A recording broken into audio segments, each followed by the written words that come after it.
Someone posted a question, or a comment rather, on one of my YouTube videos, asking how to set up your product variations, your product variants, when you're using a Google Sheet to load your data into Google Merchant Center.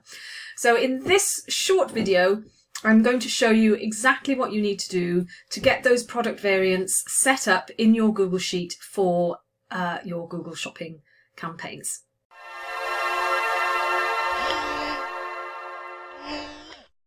So in the, I'm in a Google Sheet. Now this is the example feed that you can actually download from the Merchant Center, from the Google's Help Center. And as you can see here, we've got all our products listed. We've got our attributes along the top, the ID, title, description, etc., all the way along the top here.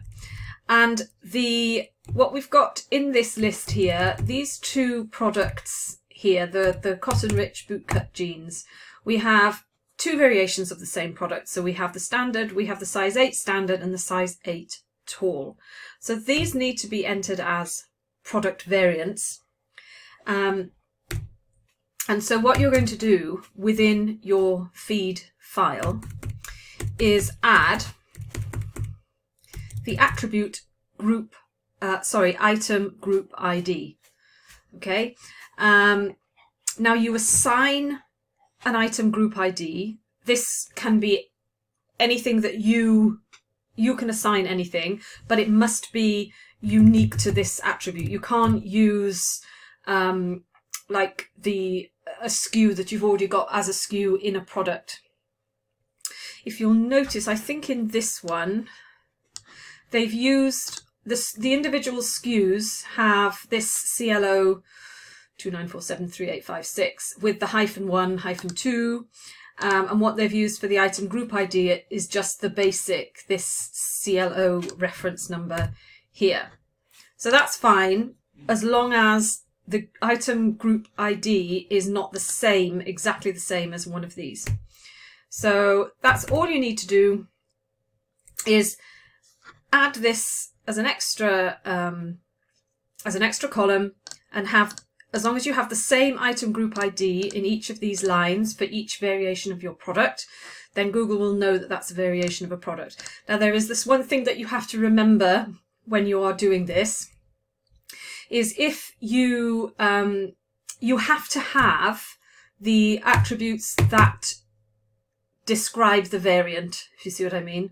So in this particular case, the difference is size. So we have 8 standard and 8 tall. You have to have that attribute, whether that's the color or the size.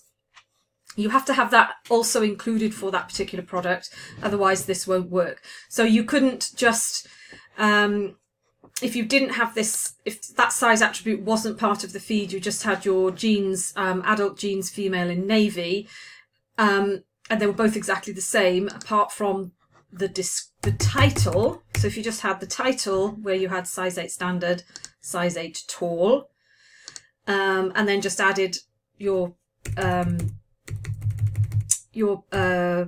item group ID without actually adding the individual size attribute as well, then it won't work.